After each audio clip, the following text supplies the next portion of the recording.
fighting off liberal propaganda like an enemy of the Clintons. Epstein didn't kill himself. Patriotically Correct Radio with Stu and Rich. It's just awfully good that someone with the temperament of Donald Trump is not in charge of the law in our country. Yeah, because you'd be in jail. Mojo 50 Radio. I'm having mouse issues today, so when I'm clicking, when I'm clicking things, it takes like multiple clicks for me to get my thing going. New battery. Hold on a second. Oh, there it is. Takes multiple clicks for me to get my thing going. How many different ways could that be taken? Welcome to Patriotically Correct Radio. My name is Stu Peters. That is Richard Leonard over there. And this is a glorious Thursday afternoon. This portion of PC Radio, of course, brought to you by Johnson Jewelers. Johnson Jewelers, located in Woodbury, Minnesota. However, if you do not live in Woodbury, Minnesota, don't fret, don't frown, don't be sad, because all you have to do is go online to johnsonjewelers.com. Couple of emails exchanged, Richard, a few phone calls, and the custom jewelry of your dreams could be on your wrist. I'm in a particularly good mood today, and I want to show you why, if my mouse will work. Check this out. Let's talk facts. First step act. Lowest unemployment ever if you black. Check the 401k. Look at all them racks. Yeah. And we got a stock market turned to the max. Okay. And we got wage growth, but we did that. Plus everybody working to hit lowering the tax. Most people working never. Can you feel the impact? No. I can't be a Democrat. Economy booming. When all these leftist celebrities moving, they keep taking shots. You would think that they hooping, but they not balling. They just keep on losing. I used to be a Democrat, had to think. Told the left bye, no instinct. Trump 2020. I don't care what you think. Trying to ride a wave, but I know they gon' sink. Wow. Oh my goodness, that was the best. Care what you think. Wow, I don't care what you think. Told the Democrats bye, no in sync. All right. That was brought to you by Johnson Jewelers and American Pride Roasters Coffee. That guy, he was being asked at a Trump rally. He's a black dude, if you didn't know that. He was being asked at a Trump rally, why would you ever support Donald Trump? You're black. The Democrats think you're too stupid to make your mind up on your own. So instead of being enslaved, why don't you tell us what you actually think? And that's what he did. It looked like it was off the cuff. Maybe it was, Maybe it was pre-written. A lot of rappers, and I don't really know anything about this. I've never been a rapper before. My career took off, and knock it off, intern boy. That's enough of that. Yesterday, we had Dominick Izzo from the Rants of Izzo on our show. Yeah. And we went kind of around and around about George Floyd and what attributed to his death, and whether or not Derek Chauvin is guilty of doing something negligent. And we don't know. The truth is, Richard, we don't know, because we don't have all of the facts. And it's irresponsible of us to armchair quarterback things when we don't have all of the facts. But since everybody else is going to give their opinion on whether or not what George Floyd, the reason for his death, I guess you would say. And it doesn't matter that the medical examiner has released that he had a cocktail of lethal amounts of fentanyl and meth in his system. It doesn't matter that he was committing a felony crime. It doesn't matter that there was a complainant and an RP that dialed 911 and said that this guy was committing a felony in the city of Minneapolis. It doesn't matter that Derek Chauvin responded to a 911 call. It doesn't matter that George Floyd got out of the vehicle saying, I'm going to die. I can't breathe. Well, of course you can't breathe, because you have a lethal amount of fentanyl in your system. Fentanyl, if you don't know what it is, Google it. It's oftentimes used in the hospital to control pain.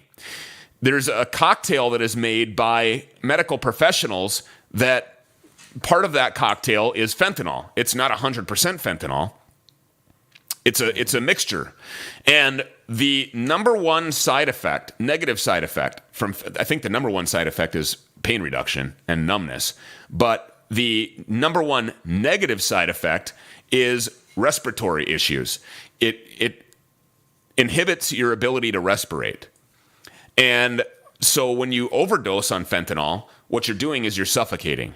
And but that doesn't matter to Dominick Izzo. And that doesn't matter to a lot of cops who, so we're bounty hunters, right? And we have had the opportunity to work with law enforcement officers from all over the country. And we've been in pretty much every jurisdiction nationwide, at least major cities nationwide, in the hunt of violent offenders who are wanted for crimes involving gang activity, guns, drugs, rape, murder, etc., because we specialize in violent offenders. We're just too busy to do the driving after revocation or the DWIs. We used to do that. And I mean, for some of these bail bond companies that contract us, if they're, a number one contributor to our income, obviously we'll take care of them. If they have a $12,000 DWI, obviously they don't want to write a check for $12,000. And if they need the guy found, then we'll go catch the guy on his couch eating Cheetos and drinking a Busch latte. But the point that I'm trying to make here is that people like Dominick, although I respect his opinion because he's an American and he's entitled to give that opinion, anybody's entitled to have an opinion. I'm never going to argue that. And I will respectfully go back and forth with Izzo or anybody on this radio program every single day, all day long. That's what we do here. We argue, we debate. That's the freedom, that's the beauty of America, which, by the way, is the most free is the most free country on the face of the planet. Whoa.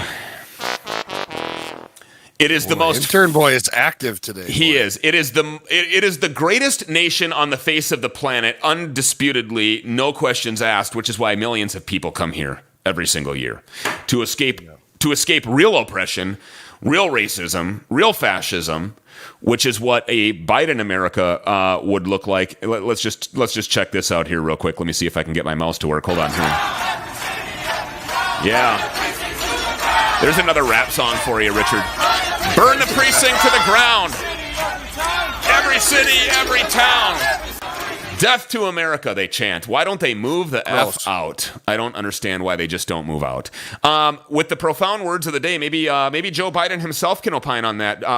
Mr. Former Vice President, why do you think they're doing this? COVID has taken this year, just since the outbreak, it's taken more than 100 years. Look, here's the lives. When you think about it. Yeah. So, anyway, I don't agree with Dominick Izzo. And what I don't agree with, so here's the situation that we're in, Richard.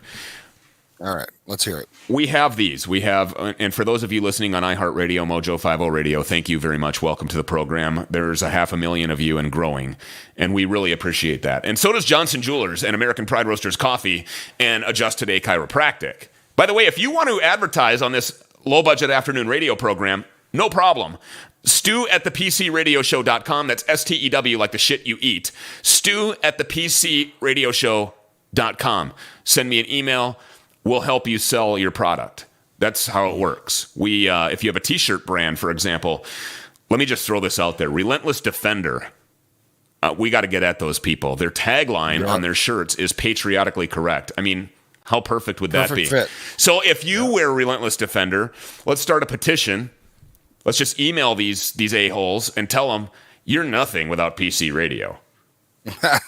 That'll get us real far. You need legitimacy. You need to legitimize your platform. If there's anything that you sell online, you should approach us because we're going to help you sell your shit. So anyway, I don't agree with. So here's where we're at. Let me rewind to this. We're in a world where if you want information out there, it's really easy to get it out there. Yeah. You have to tweet it, or you can post it on Facebook, or you can put a picture on Instagram, or I mean, what are some of these other things? I mean, you start a podcast, Twitch, all that stuff. MySpace, I think, is still popular with the emo crowd. Excuse me. Yeah. You don't have a MySpace, bro? I wish I could remember my password, my login, my user information for MySpace, because there's a lot of memories. Nolan, not Nolan, my son, Nolan, my brother. A lot of pictures with him, Mark and Kathy. A lot of pictures with them. You know these people. If you have a MySpace, you understand what I'm saying. I'm sure that most of you have probably forgotten. Do you still have one? I mean, do you log into MySpace, Richard? I don't. I don't even know if it's still a thing, but I share your sentiment. I have probably all kinds of, a lot of military stuff, I would imagine, that I was left on my MySpace. And I just liked how you could customize your page where somebody clicks on your name and then you could play a song however you're feeling for the day. I want to say that my song would still be "Save Me" by Shinedown. I was in the middle of the desert. Shinedown is great. Into my MySpace. Love that band. Shinedown is great. He's got an incredible voice. You know, I was actually only recently turned on to that kind of music. Well, you know that because we work together. And so I've got a new playlist on Spotify. By the way, we can also be found on Spotify. I mean, there's no place where Patriotically Correct Radio cannot be seen or heard. The best place, obviously, is the OpsLens app, because you can then record yourself and you can send it to us and we can play your stupid stuff on our thing. The OpsLens app, very interactive. You can send us messages. If you're watching on there right now, here, watch this. I'm going to send a message here. Hi there. Join the Truth Brigade. Yes, welcome to our show. Hi there, welcome to our show. There you go. Just put it in the OpsLens app. We'll see if anybody responds. It's very unlikely because nobody really wants to talk to us. Izzo doesn't want to talk to us anymore either, because here's the situation. So let me go back. Here's where we're at in America. We're in a place where information can immediately be disseminated. So when you get information, Richard, you immediately want to react to said information. It doesn't matter what it's about. You like chatterbait, you know, and things like this. So I mean, you can even communicate with people on there, from what I understand, from what you've told me, anyways. So you know, that's completely false. let's fact check that, Zuckerberg. Yeah, Snopes that. Yeah, shithead. So You want to immediately, every American feels the need to immediately give their opinion. Okay, Americans are for the most part very, what do you want to say? Very entitled. You know, I have to give my opinion on that. Shut up, asshole. Nobody wants to hear your opinion. And so then here we go, starting a podcast where we give our opinion for an hour every single day, and then 500,000 people listen to it, and they're like, wow, maybe, you know, that's one positive thing I will say about the pandemic. Married women all over the planet had an 88% probability that because of COVID-19, their husband or significant other would start a stupid podcast. And our wives are the losers in that situation, because here we are in our recording studios. See you later. We're going to go talk shit and give our opinions on things that everybody cares about. And then yet nobody cares about our opinions, but we feel really special because we wear ties and suits. Well, at least one of us does, because one of us respects the time and energy of our listeners. And so then on what? This is a fancy shirt. Look at, I even have a pocket. It's long underwear. Nice things in and such. It's long underwear.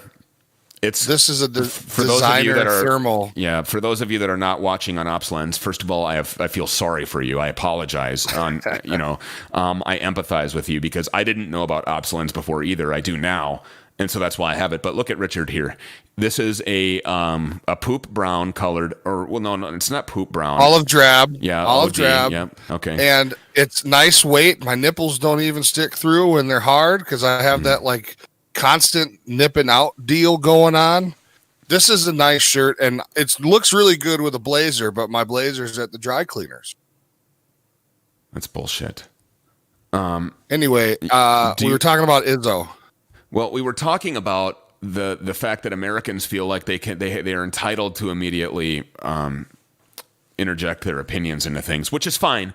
And so when you look at something like the George Floyd incident, okay, tragic is it? Yes, it's tragic for a lot of people, and not just the criminal who we're now memorializing and propping up as a martyr and a hero.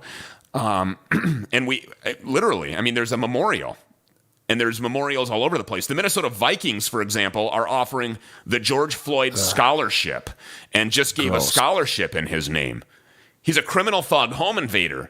Izzo's opinion was that it doesn't matter what his history is, but it does.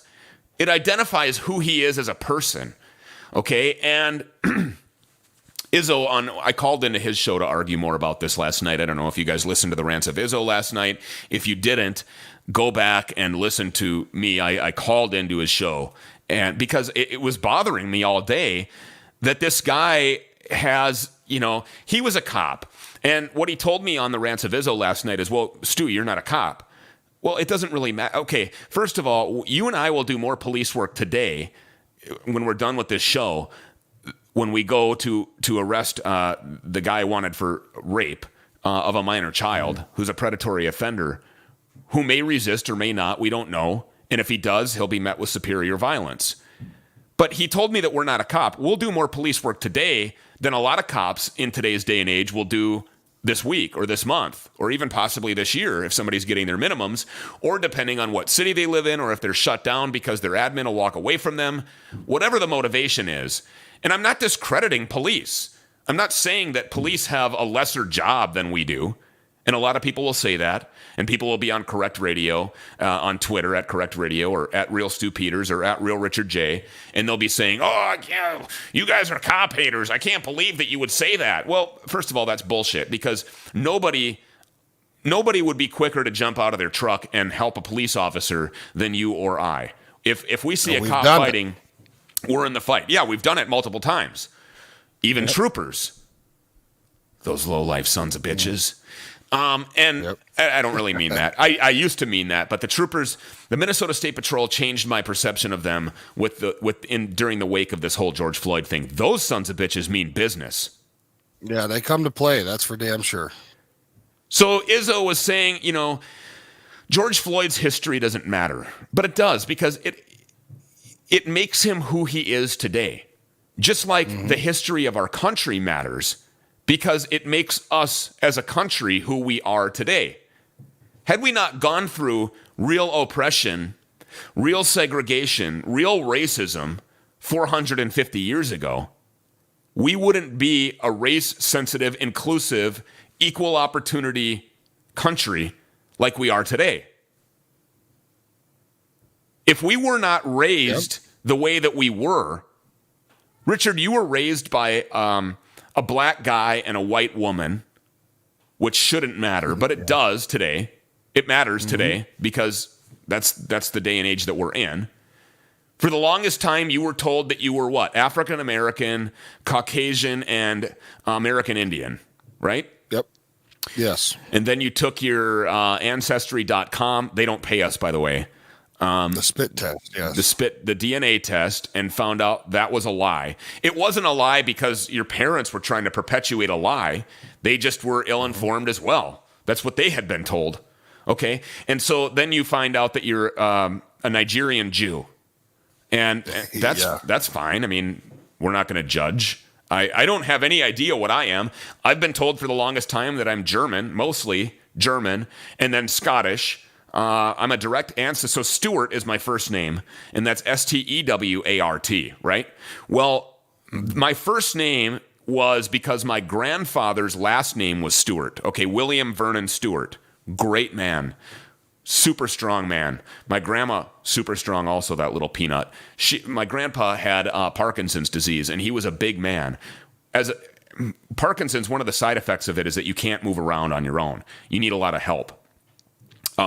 Like lift assists out of your bed and into your wheelchair and then pushed around and all. My grandma was like 4'0", Becky Ann Stewart. Anyway, their last name was Stewart. And that is because we're supposedly direct ancestors of Mary Stuart, Queen of Scots. She got her head lopped off by her husband, I think, for sleeping around like the CIA chick that we were talking to the other day. Mary Stuart didn't read any books. So the opinions of people are based on how they were raised. There's no denying that. If your dad, who was a St. Paul cop, a legendary St. Paul cop, during the days where police could still do police work, very admirable to me. Very admirable. Your dad is a hero in my book. And I don't think he listens to the show because he doesn't have... He does. Oh, he does? I didn't know that he had the he on YouTube, the technological capabilities.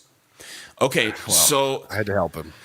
And then your mother comes from She's 100% Norwegian, correct?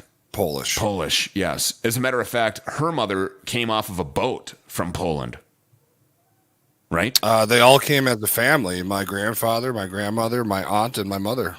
They went through hard times.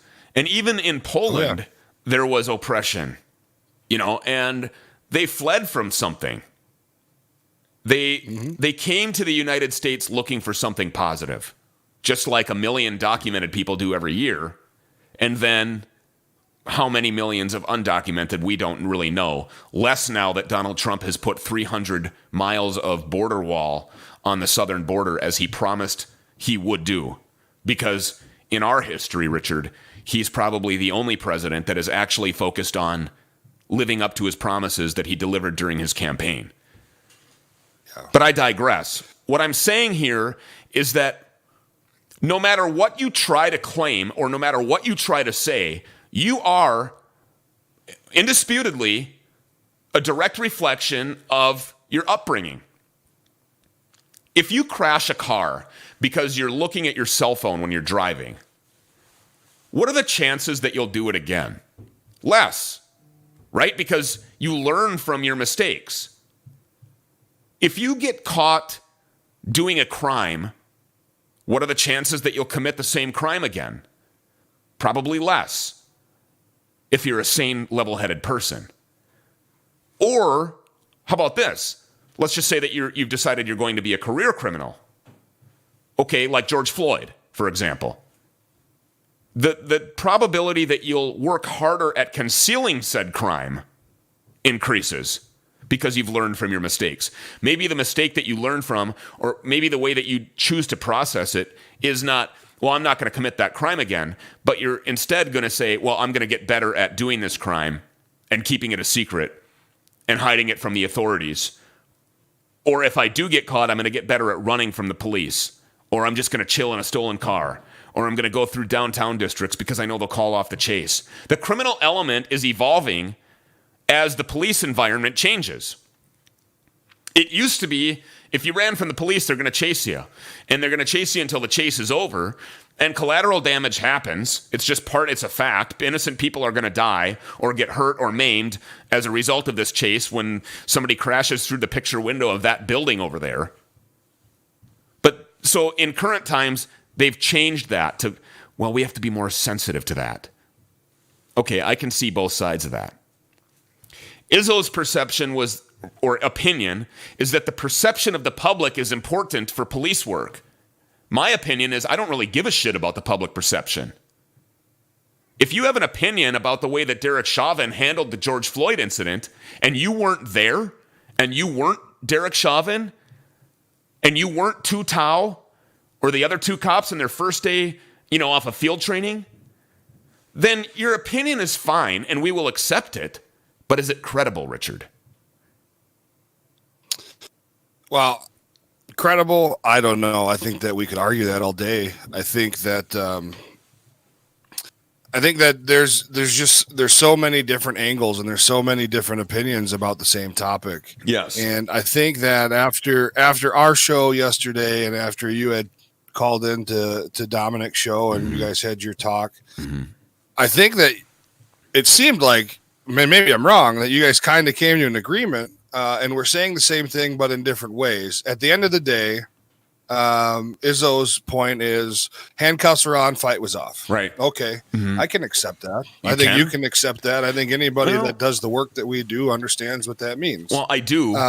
Yeah. Your point was that, having an opinion before the facts come out isn't really all that cool. And I agree with that too.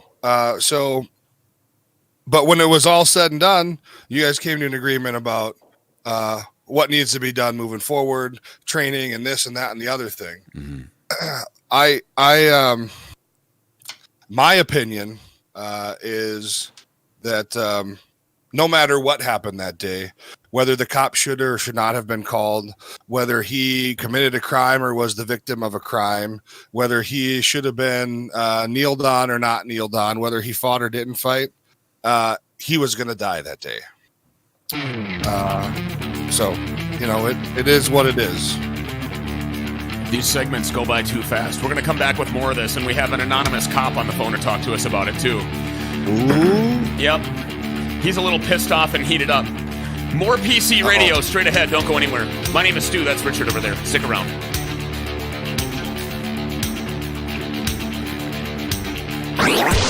We will force votes. We will not stop. Any Republican senator is part of the cover-up. What the f***? Impeachment. Impeachment. This is madness.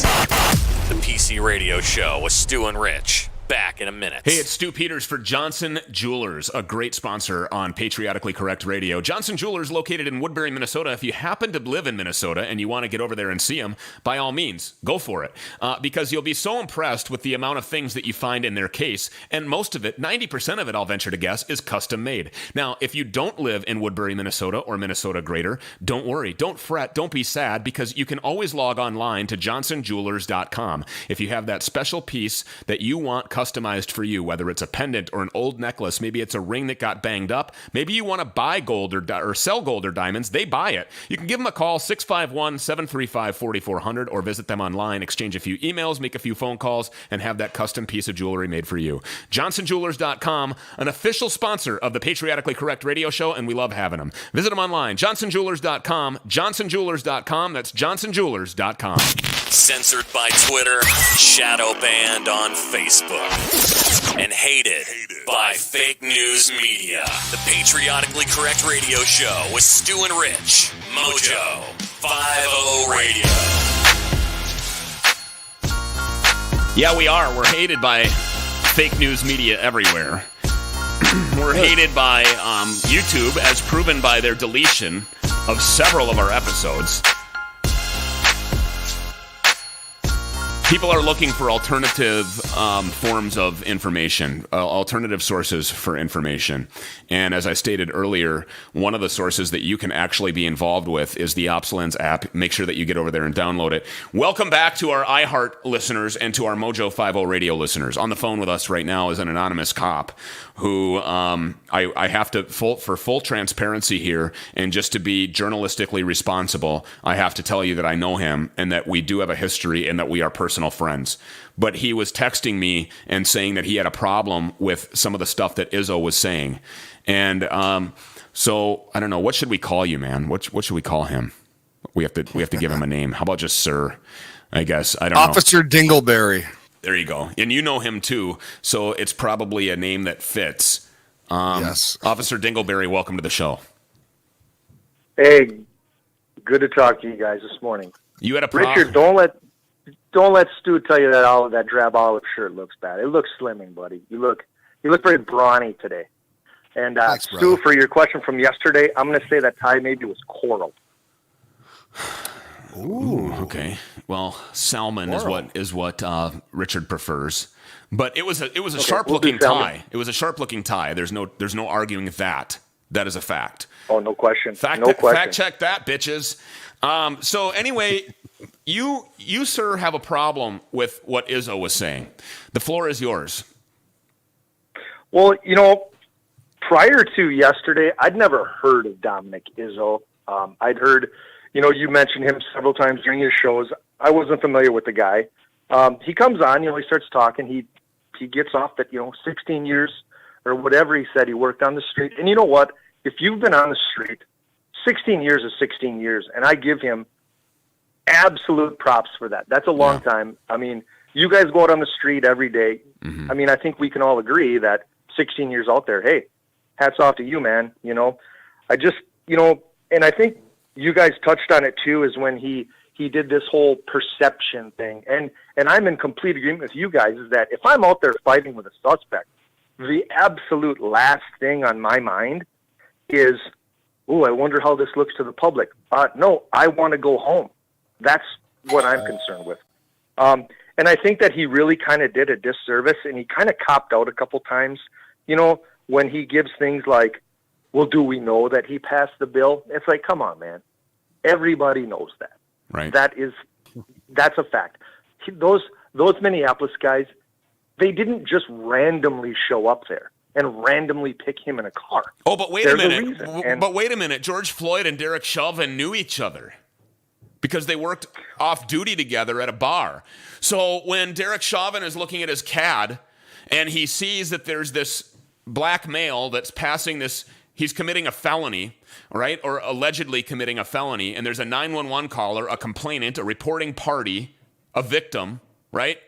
Is calling 911. This guy matches the description. Do you think Chauvin immediately said, oh, I bet that's George Floyd. Let me go kill him. I'm going to go kneel on his neck for 9 minutes and I'm going to kill him. I'm going to set out to kill a black guy today. There's two things in that whole thing that are not up for debate any longer. And that is, number one, nobody on this planet is saying that what happened that day is not a tragedy. Right. No one. Everyone agrees it is a tragedy. Everybody. Yeah. And there are victims all around in this whole thing. There's a family that lost a son. You know, they lost a brother, they lost a father. And then there are guys that are going to have to carry this around the rest of their lives, that they were a part of this incident. Okay, so everybody has a share in this. And you're absolutely right. These guys didn't show up that day thinking, oh, great, I get to kill a black guy today. Yes, they did. There is not a cop on this planet. Yes, they did. That thinks like that. Ask NBC. Of course. Mm-hmm. And so then as we're going through this, you're a conspiracy theorist, you are. You know, that absolutely. But then, you know, we get into this, and again, the cop-out of victimless crime. Now, I'm sure that if we sat down and went through a statute book, page by page, statute by statute, I'm sure that we could find a crime that maybe would fit victimless crime. And I think that is such a cop-out because crimes have victims. Mm-hmm. Passing a fraudulent bill is a crime in the state of Minnesota. And to call a victimless crime or a Secret Service crime, no, you're incorrect. There is a victim to this crime. And it is not a Secret Service crime. By Minnesota state statute, that's a crime, and it's a felony. So for him to say there's no victim, you're wrong. Let's say that bill passes, and whatever it is that's going to be purchased or taken from that store that day, now that owner is on the hook for that because that bill is no good. So we have a victim. So, okay, and again, I don't want to split hairs about something like that with him. Let me just stop you right there for a second. So we do have a victim. We've established that. Okay.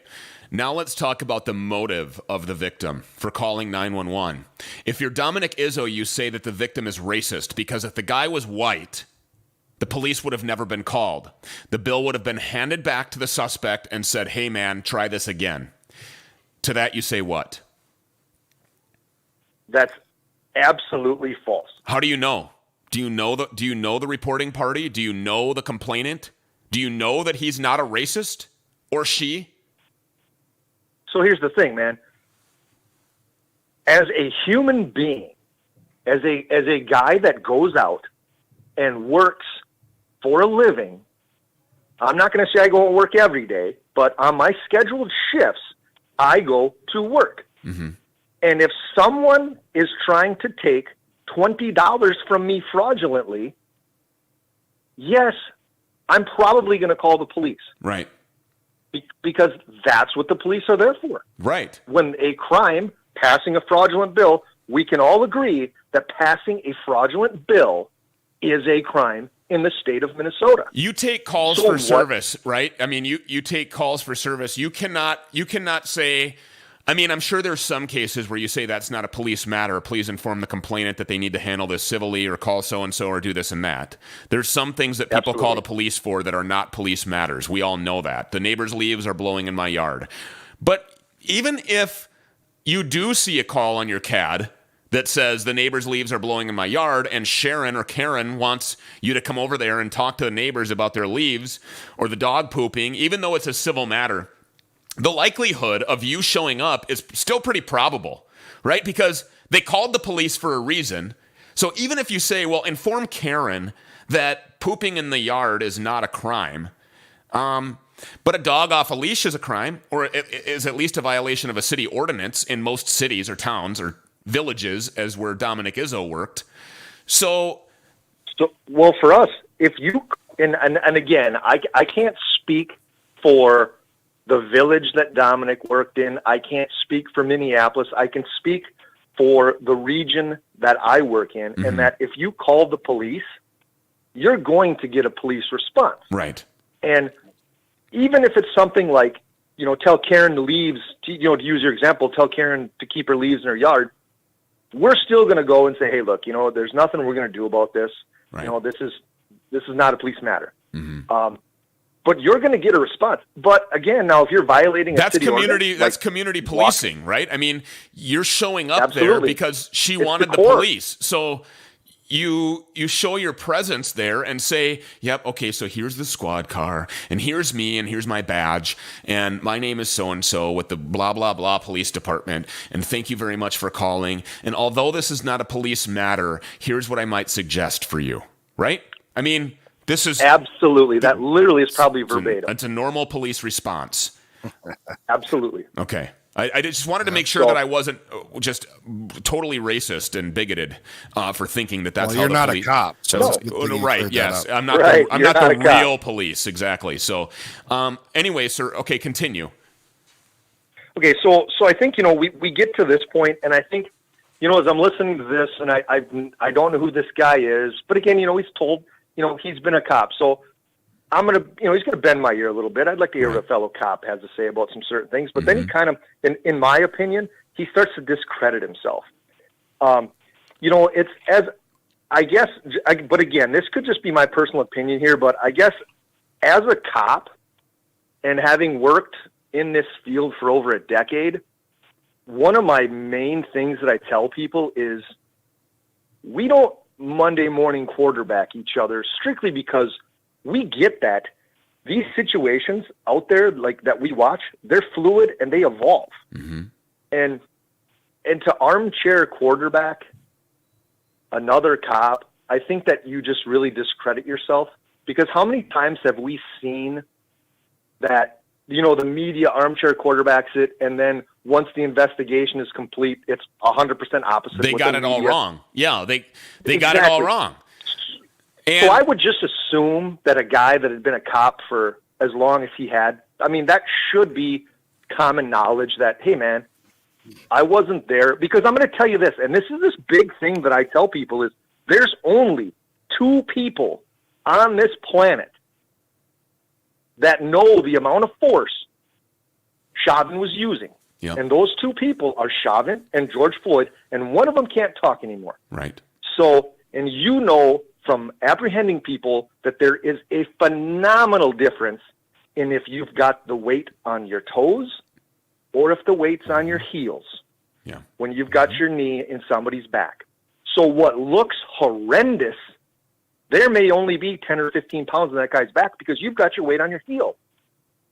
And I think that, again, where I'm going to really differ is, Richard, I apologize in advance, but I'm going to disagree with that when the cuffs are on, the fight's over. Yes, I disagree with that. Disagree. Vehemently, I disagree because with that. If you have ever tried to pick somebody up off the ground that goes dead weight, but then the minute you get stood up, now they're kicking, they're not. The only time, now again, this is my opinion, the only time that fight is truly over or has the potential to truly be over is when I walk out of booking. That's it. That fight is not over. So Dominick Izzo, to his credit, has a radio show. He's got 2 hours of time to fill. And if the rest of the media is talking about something, he's going to talk about it. We talk about stuff too. We have our opinion that Joe Biden and Kamala Harris are liberal progressive pieces of shit. And they're liars and they don't care about black people. That's our opinion. It's backed up by factual circumstance. But no, that's why yesterday when Dominick was on the show, and I don't know, obviously you listened because you're pissed about it, and you are obviously are very emotional about it. And you should be. You do this for a job. I'm not saying that you're a bitch, okay?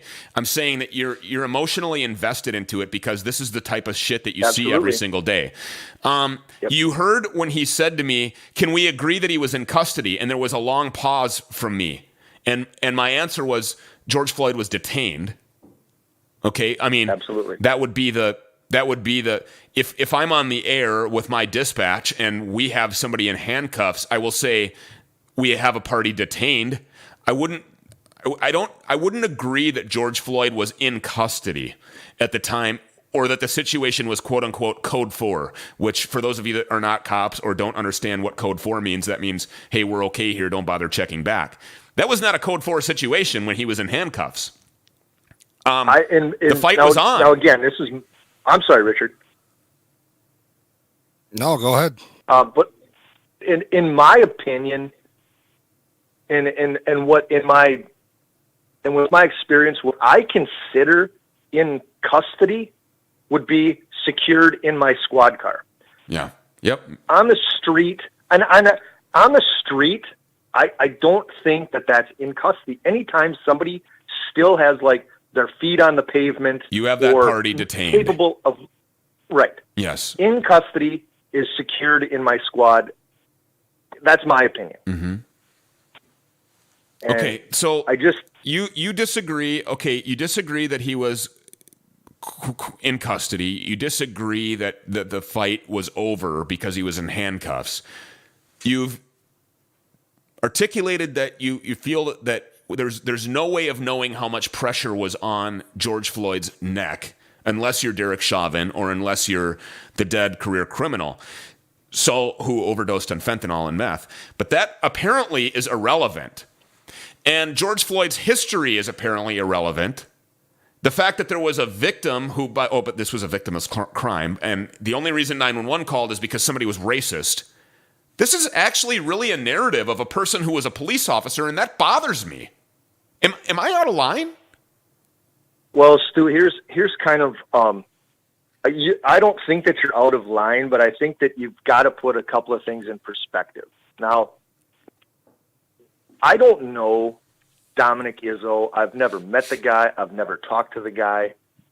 All I know is that he did this job for a period of years, and for that, I respect. Sure. Why he left, that's none of my business. I don't know. I don't care. And I'm not going to comment on that because I wasn't there. Now, that's a very important thing that I think Mr. Izzo needs to recognize is I wasn't there. I'm not going to comment on certain things because I wasn't there. I'm not going to Monday morning quarterback, his departure from law enforcement because I don't know. You know what I mean? And I think that's just something that he's kind of got to figure out is that it's okay to comment on things that you have firsthand knowledge of. But when you start getting into these other things, you lose credibility with the guys on the street. But maybe we don't mean anything to him now because there's another agenda. And now he needs to start propping himself up for whatever he thinks his next venture in life is going to be. And if that's what this is about, great. But I think it's just about the perspective. But, as he kept going, there's just this other part. And this is what really drew my ire is I don't remember who the female relation is, but if he said that his daughter's a hairdresser or whoever it was, I don't remember. Yeah. But that she had more training than I did to be a cop. Dominick, I'm sorry that you lived or whatever the case may be in some backwoods redneck state that the requirements to become a police officer are 3 months in an academy. Okay? Here, they're not. They are very, very different here in this state. And you're doing all cops a disservice when you say things like that because you make this sound like it's a job that just anybody can do, that basically we're next to, and not that a gas station attendant is unimportant because that is an important job because you are a participant in our economy, but you lessen and you cheapen our job. And that I have a definite problem with, is that in this state, bare minimum, you have to have an associate's degree. And in those 2 years, the core classwork that we take, yes, we study the Constitution, Dominick, in the state of Minnesota. And Stu, you touched on it on the show yesterday too about all the things in the post board and the requirements. And I think that, we don't need to revamp our training in this state because every year the post board sends out mandates and they change the curriculum. And this year and last year, we've been very, very, very, very good about our mental health training. Mm-hmm. We have mandatory credits for mental health because that's this new thing, and implicit bias is another big one that we train in. So for him to say we need to retrain, that is such an ignorant statement. I'm a member of the Minnesota Crisis Intervention Team. I went through the same training that you go through. And I didn't get paid to be there. You probably did because you're a government employee. I had to actually pay to be there. But I thought that it was very important that I do that. And I'm by no means, as a result of that training, a mental health professional, okay? I'm not able to diagnose somebody with it. But I can quickly or more easily recognize, hey, this guy is exhibiting the behavior of somebody who could potentially be bipolar and off their meds, or this lady appears to be manic, or this looks like PTSD to me, or this is delusional, because that's not really reality what this guy is talking about. And although be it not every situation, and a lot of situations that the CIT people would like you to believe are de-escalatable, a person is only de-escalatable if they are willing to be de-escalated, okay? And so, 100%, and George Floyd that day was not willing to be de-escalated. He, if you listen to the leaked film, which, by the way, let's get to that too, because Dominick said it doesn't matter now that the leaked footage came out. But yes, it does, because it tells us more of what was actually happening on the street. If you're gonna have an opinion about something and say that more facts will not alter your opinion, then that means that you're narcissistic, because you believe that no matter what your opinion, no matter what facts you're presented with, this is going to be your opinion.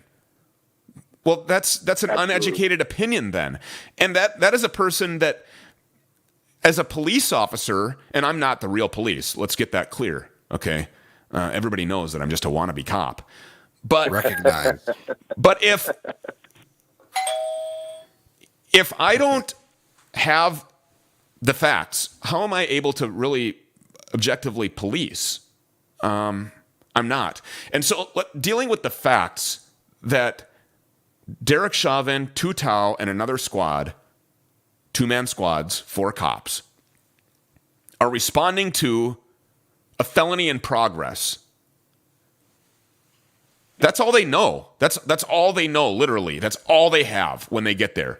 Maybe a suspect description, maybe the name and callback number for the reporting party, the address, what the guy's wearing. I mean, that goes back to description. They show up, and the guy immediately is passive resistant. That's what they're dealing with. That's all they have. Literally, that's all they have to go on. And all we have to go on is what we are able to see on social media or through these things, and what you don't see that I'm holding up is my cell phone. That's all we have to go, and what the media is going to tell us, and what's posted in these cell phone videos. I mean, it's safe to say that if we're watching a cell phone video of something, and it's been proven, the reason why police wear body cameras is because they tell the whole story. They start recording Absolutely. Anywhere between 15 seconds and 2 minutes before you push the on button, okay? At least the Axon cameras do. That's what we wear. We have ours set to 30 seconds. Some of them are set to record audio during that buffering phase. Some of them are set not to. But the reason why police said, hey, we should start wearing cameras on our body was not because it was YouTube fancy. I mean, that's what TCAT uses them for. But it was because this tells the whole story. There's no secret that everybody's going to be recording us when we get out in the wake of Ferguson and the lie about hands up, don't shoot. We know it was a lie. That's what really preempted this body camera phase of our lives, right? And everybody was, we got to have these body cameras because they tell the whole truth. Every community that we go into, especially predominantly black neighborhoods now, when a guy with a gun and a badge gets out of a car, these things come out and they start recording. But you cannot verify the context or validity of that cell phone camera footage because you don't know when it was started, what happened beforehand, or why the guy is dead with 7 shots being fired from behind him in the case of Blake. You don't know why Eric Garner wasn't choked out and killed by the police because he was selling loose cigarettes. And that's what Dominick Izzo wants to say, is that George Floyd is dead for a fake $20 bill. No, George Floyd is dead because he overdosed on meth and fentanyl. The situation with Chauvin was completely avoidable. These use of force situations by these quote-unquote out-of-control racist cops are all avoidable if you comply with the police. Are there shitty cops out there? Yes, there are. There's shitty Domino's delivery drivers. There's shitty administrative assistants. There's shitty realtors. There's shitty mortgage brokers. But the majority of people in all of those fields, you have to believe, is in it for the right reason. And when he told me last night on his show, oh, but look at Derek Chauvin's complaint history. That doesn't matter. It's completely irrelevant. Because I can complain about you today, and so then you have a complaint history. But what if there's no validity to my complaint? Well, and I think that again, that's going to be a cop out as well on Dominick's part, because that's such low hanging fruit in terms of the core of this argument. What we do know is that Derek Chauvin never had a sustained complaint against him. He never required union representation. He never required arbitration. Bob Kroll, the president of the Minneapolis Police Federation, didn't really even know Chauvin on that level because he never had to defend him, because there was never a substantiated complaint. Yeah, I just the think problem with all of this shit is the phone. Watch your mouth. Is the cell phone. None of these assholes that are standing by watching the cops do their job have any idea what it takes. And they have no idea, for the most part, what's involved and what is risked on a daily basis by police officers in our country. And now that everybody has iPhones and Samsungs and all this other bullshit, it is put right into your face every day, the reality of what law enforcement work is. It's put into your face every day what violence really looks like, and how hard it can be to watch, and how hard these things can be. So you're right, Deputy Dingleberry. Nobody can do this job and not have any training. And this job that you do every day is not for everybody. But now that the realities of how the job is supposed to be done and is done, and arguably done right or wrong, it all depends on whose camera phone you're watching. Yep. But now that it's in everybody's face, it's really hard to watch. And all these liberal snowflake assholes, it's racist. They don't have any idea. I'm like stumbling over my words because I'm effing frustrated. Well, you're emotionally invested also. I mean, you grew up with your dad was a cop in St. Paul. You do police work, as a bounty hunter every day. You see what's really going on in the city of Minneapolis. So for somebody to talk about George Floyd or Derek Chauvin, who doesn't, how can you say that? How can you just automatically arrive at the conclusion that the police would not have been called had the reporting party not been a racist? That's the most racist thing I've ever heard in my life. That's like Joe Biden saying, if you don't vote for me, you ain't black. Come on, man. How can you speculate as to what somebody's intent is, or what somebody is feeling, or how somebody was brought up? You've never even probably set foot in the city of Minneapolis, or don't even know where Cup Foods is located. The probability that the complainant was black is probably pretty high. I don't know who called, but I've been into Cup Foods before. I've seen their employees, and most of them are black. That's a fact. Yeah, I think that again, I think that he loses credibility in his argument with that being, one of these pillars of his argument is, well, the guy who called was racist. I think that when you bring it there really to piggy and finish it up. I got about 10 seconds here, so finish it up. What's your final point? To piggyback off of Richard is that Dominick should know what this job is about, and he should understand what this job is, and that it's not always black and white, and it's not always pretty, and Epstein didn't kill himself. Your final words, Richard.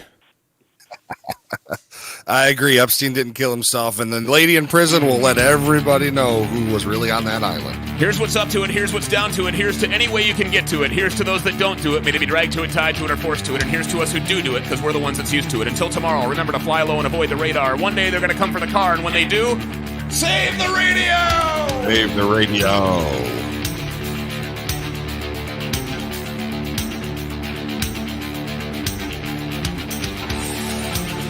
They're no Rocky Stucci, but they'll have to do. A low-budget answer for your deranged listening habits.